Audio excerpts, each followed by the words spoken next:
Just this week, Trump cut off military aid to Ukraine. It was an order so sudden. NBC News reports that planes carrying military equipment to Ukraine were literally turned around in midair.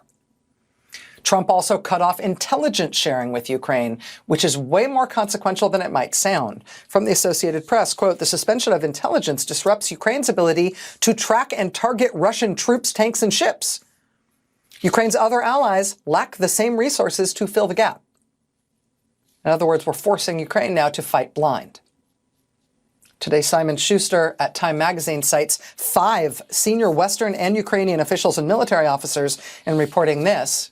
Quote, "The U.S. decision to suspend the flow of military intelligence to Ukraine this week has aided the Russian advance along a critical part of the front, weakening the negotiating position of President Zelensky and killing many Ukrainian soldiers in recent days."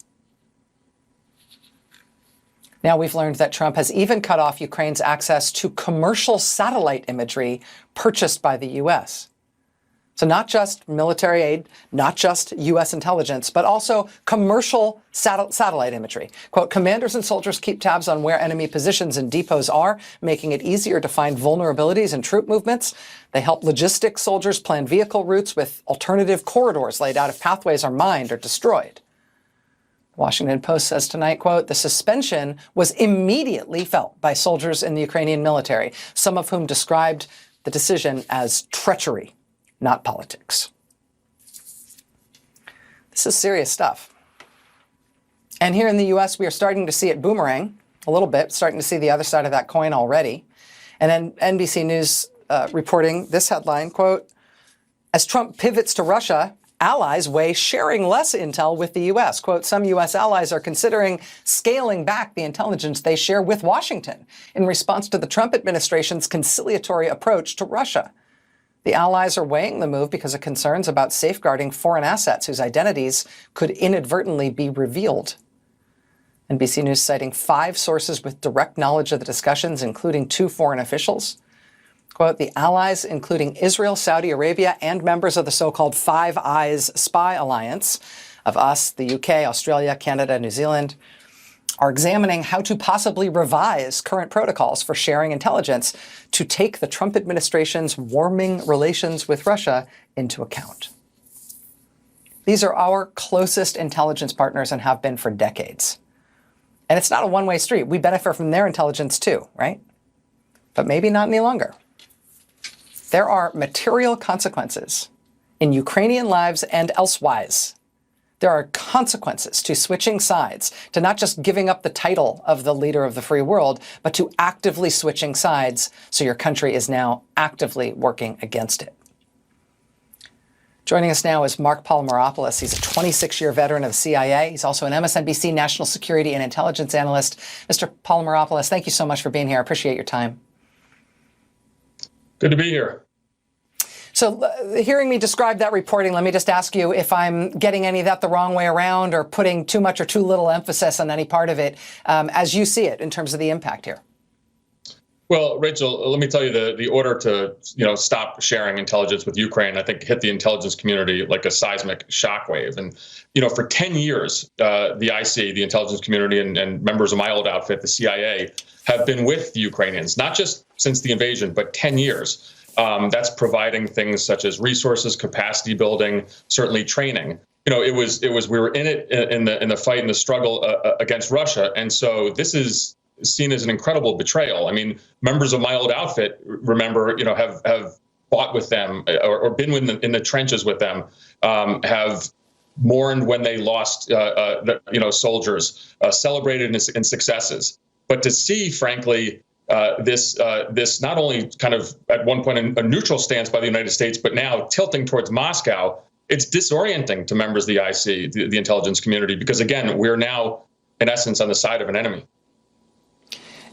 Given the nature of the fight right now between Ukraine and Russia, flipping the switch like this, not just stopping those planefuls of weapons, but also turning off the sharing of intelligence, turning off their access to commercial satellite material, it does seem like it's not just refusing to help.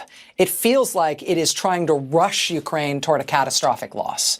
I have read analysts say that with what we are now doing to them to effectively shove them toward defeat, that the question is existential for Ukraine, basically based on whether or not Europe can try to recreate some of what we were supplying. The removal of it essentially guarantees failure.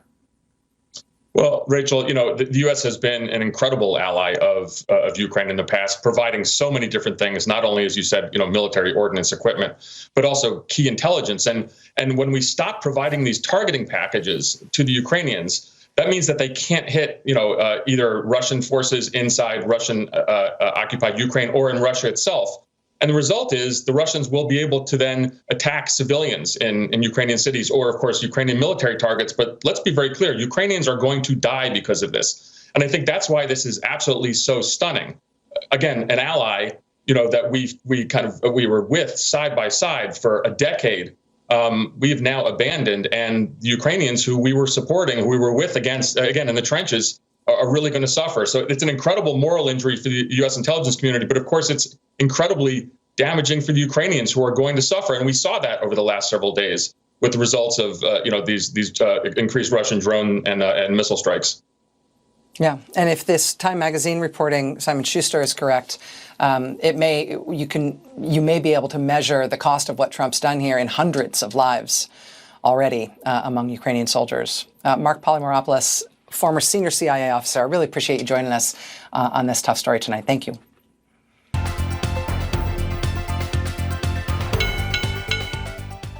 But first, we have major developments from President Trump's peace through strength diplomacy. Good news for the country, good news for the world. Today, the president threatened major large-scale sanctions against Russia and Vladimir Putin if they continue to escalate their war with Ukraine while he is negotiating a peace.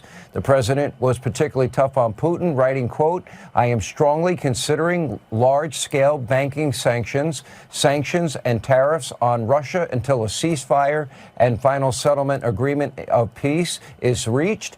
To Russia and Ukraine, get to the table right now before it is too late." Putin is now saying he is ready for a truce. Critical talks with Ukraine and the U.S. are planned for next week in Saudi Arabia. That's called progress.